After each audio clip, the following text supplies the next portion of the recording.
Little did I know that the reason I went through that, I believe now, looking back, was because God knew there was going to be an intense season of suffering and difficulty and times of me having to step out my faith where I needed to have that strong foundation of faith. And so I'm thankful.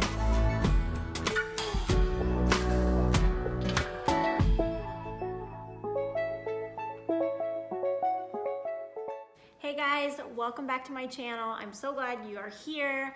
I am gonna share today, which I've never shared before, either on my podcast or on YouTube, my story of how I came to Christ, my testimony of how Jesus has changed my life. I thought it was the perfect time to share this with what's going on in the world and what's going on in the news and social media. I just felt led that us as Christians, I posted something about this on Instagram, which you can check out. Us as believers need to be sharing how God has changed our lives, because that's the only way that real change is going to happen in this world, is through the power of Jesus Christ.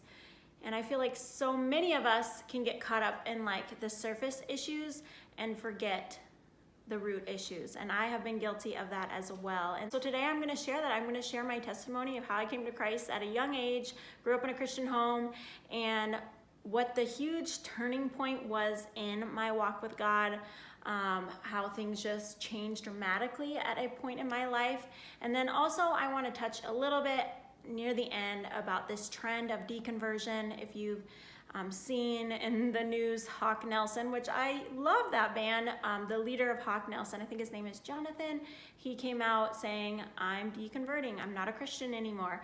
And so I want to touch on that a little bit. So I hope this encourages you. Subscribe to my channel if you like content like this. Let's get into my testimony. So the first thing I had to show you guys is this, which, hold on, I better make sure my phone is in focus, because this would be a big bummer if I did this whole video.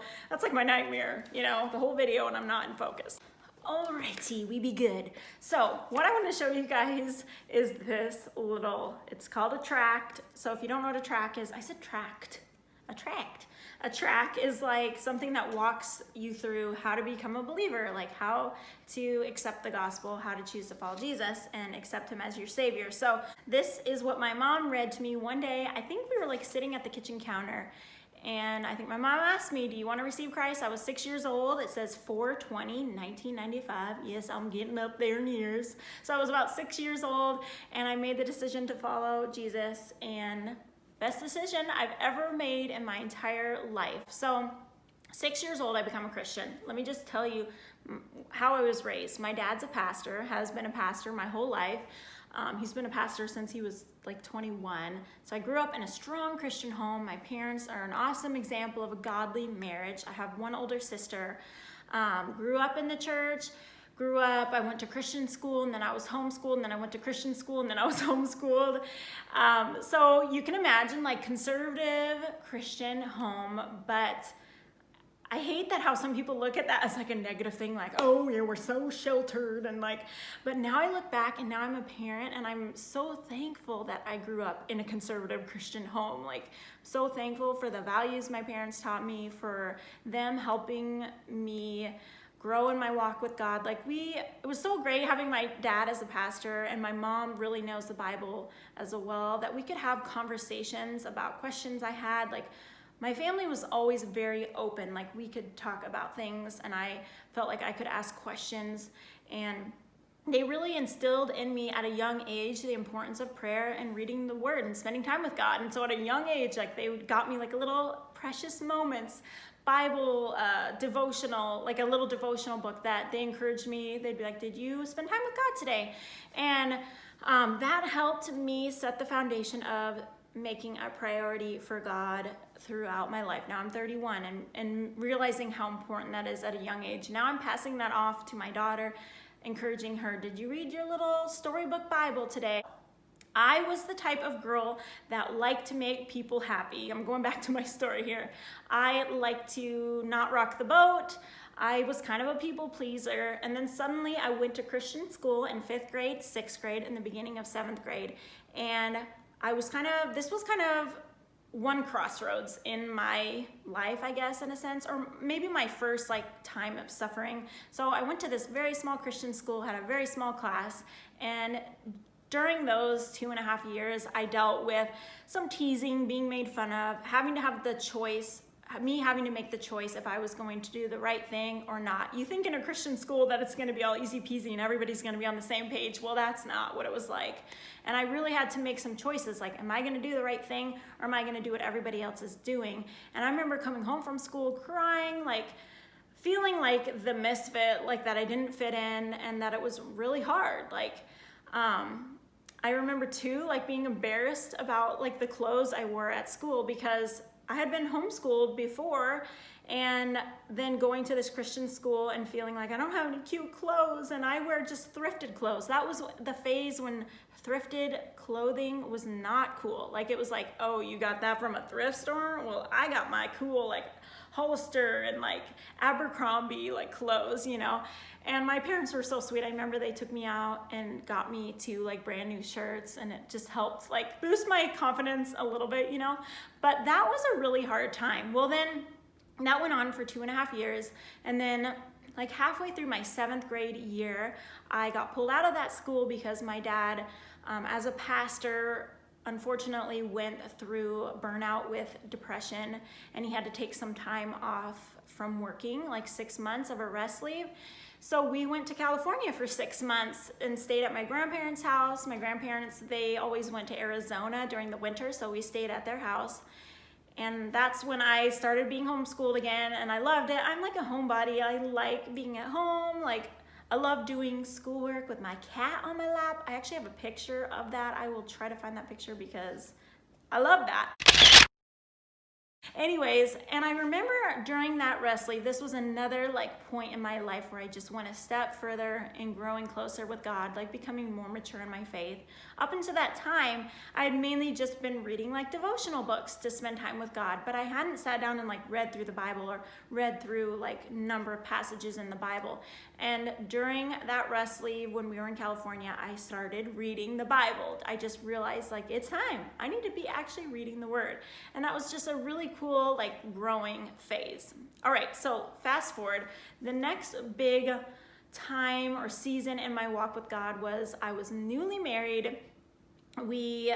So, you know, a lot of you know my story, but we got pregnant 3 months after I got married. So we had a baby at our 1-year anniversary, basically a month before our 1-year anniversary. And so here I am, I'm 23, just kind of becoming an adult, being married being a new mom, being newly married. And I started going through a number of months, maybe like 3 or 4 months, where I started doubting my faith. Like, is this just like what I grew up with, or is this really what I believe?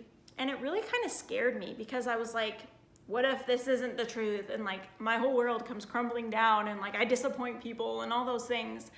And I remember my former husband telling me, you know, you need to just keep asking questions and pressing into God and not give up on that. You know, I think about the verse, and this brought me so much comfort during that season, where the man was talking to Jesus, and Jesus said, "Do you believe?" And he said, "I believe, Lord, but help my unbelief." And I realized that I had to just bring to God like my worries, my questions, my doubts, and just have my little bit of faith, but ask God to help me with all these questions I had. And I really didn't like that season, because it was uncomfortable. It was scary not knowing what would happen. But as I asked those questions, like, it's a little bit foggy for me to remember exactly what all the questions and the doubts I had were. But overall, I remember asking the questions, trying to grow in my walk with God, and God came through with just deepening my faith. It just, instead of me just falling away to being like, well, I don't know, so I'm just not going to believe, it grew my faith into more of a stronger foundation.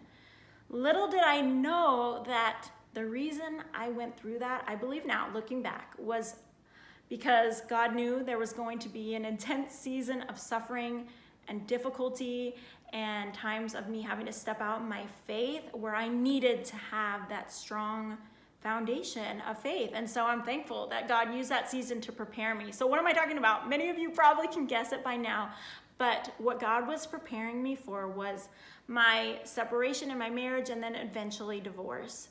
That was a season in my life. Whoops, my thing just fell on the floor. That was a season in my life where I have grown. Well, I'm still in the season of, being divorced, being a single mom. It was the beginning of this season where I just went from like knowing this much about God and being kind of like here in my trust level with God to just like growing in my trust level with God and getting to know more of who He is. I'm not saying this to be like, whoa, look at me, I have fabulous faith and I never doubt God and I never have fears and I never have worries. No, being honest with you guys know I struggle with anxiety. So I'm not saying it suddenly turned out to be peachy keen and I was like, God, I trust you with anything.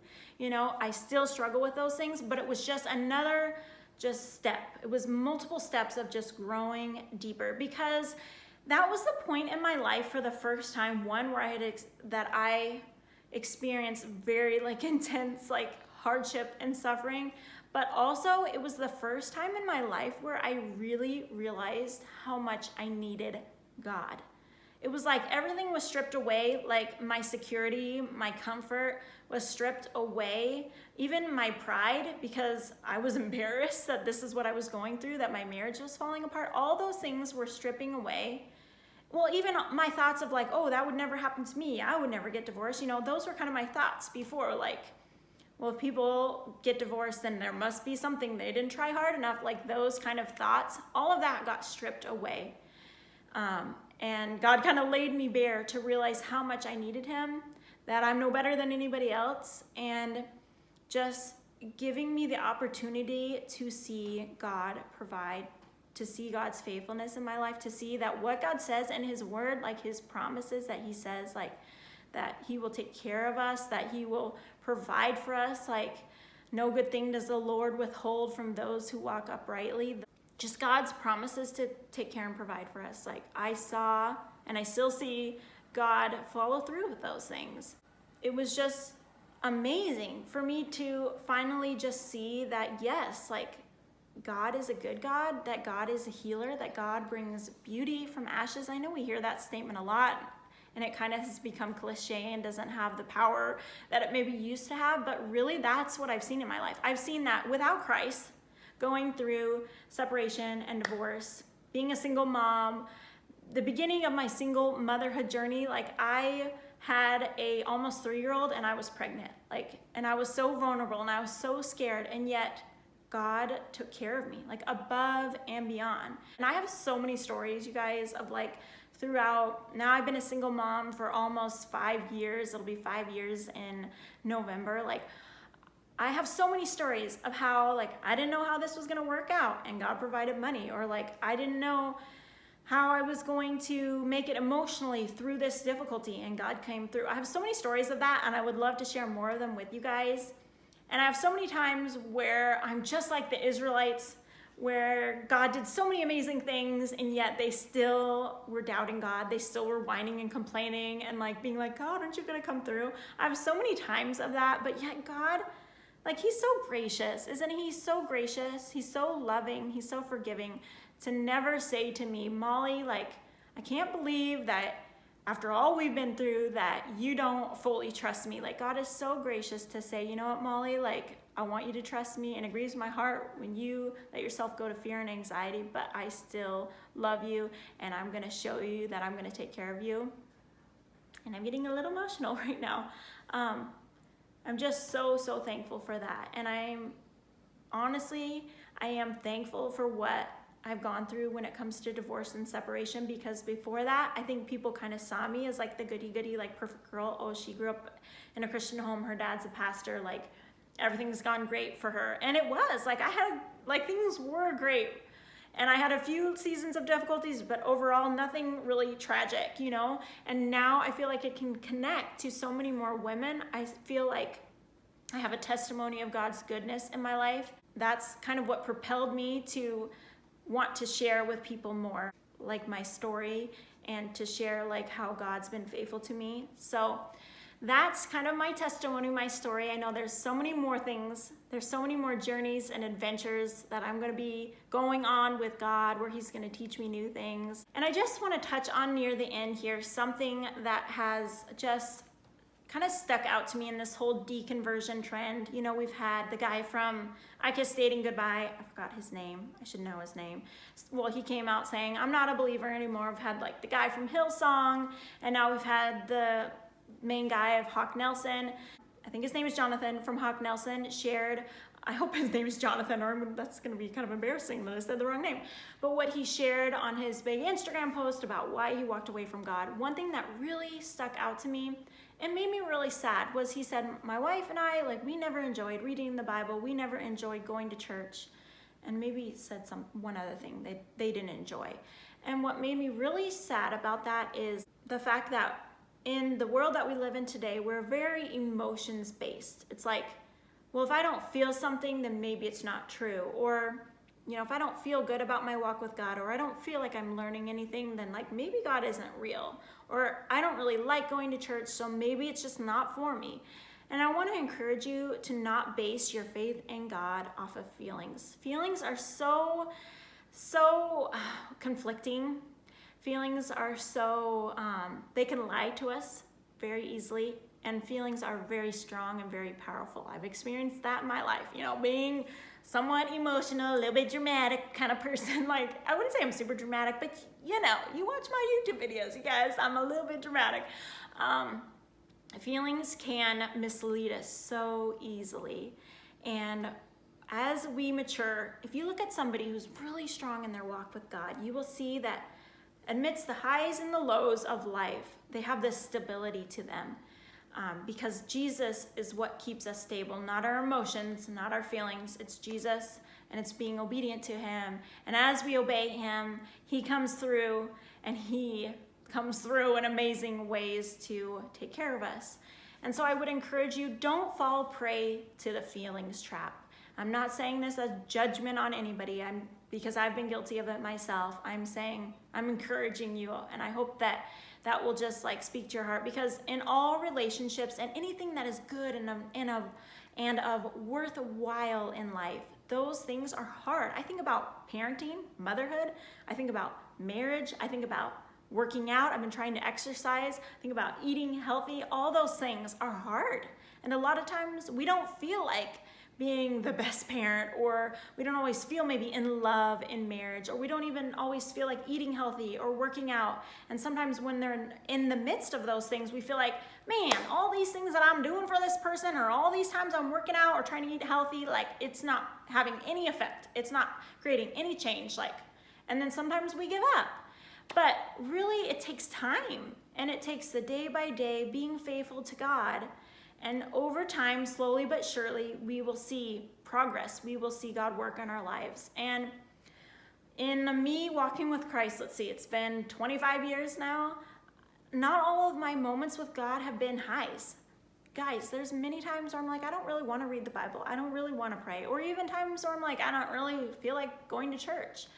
But we can't give in to those feelings. There's been times where I do give into it, and I'm like, yeah, I'm going to watch TV instead of read the Bible. But when I spend time with God, sometimes I spend time with God and I'm like, okay, I was just faithful to doing this, to spend time with God. But a lot of times when I just like get in the word too, I'm like, wow, I'm so glad I did this because God spoke to my heart. But it's not every single time. Sometimes like I'm reading through First Chronicles, I'm reading genealogies, like I'm trying to read through the Bible, do this chronological reading through the Bible. Like some parts do feel boring, but it's the faithfulness of the day by day, and in time we will see kind of that growth occur in our life, and we will see God come through. But we got to be quiet, we got to be still, we got to be faithful to hear God's voice, we got to be faithful to see God do a work in our lives, we got to be faithful in praying. God says you do not have because you do not ask. I think about that a lot. We got to be faithful. And that's what the Christian life is about. It's not about emotions, about feelings and being on these mountaintops and like all that. It's about being faithful. And when we are faithful to him, God does amazing things. And I don't want you to miss out on that, you guys. I don't want you to miss out on that for fleeting feelings that come and go. One day we feel this way, the next day we feel that way. I want for you all, for myself, the stability and the maturity of just a steady, consistent walk with God. So I hope this encourages you guys wherever you're at in your walk. Please send me a message. Please email me if you're struggling in your walk. Let me know. Maybe put a comment if I can pray for you, or if you have questions about maybe something I shared or questions about your walk. I want to hear from you guys. And I want to thank you guys for watching. I will see you guys in my next video. Bye.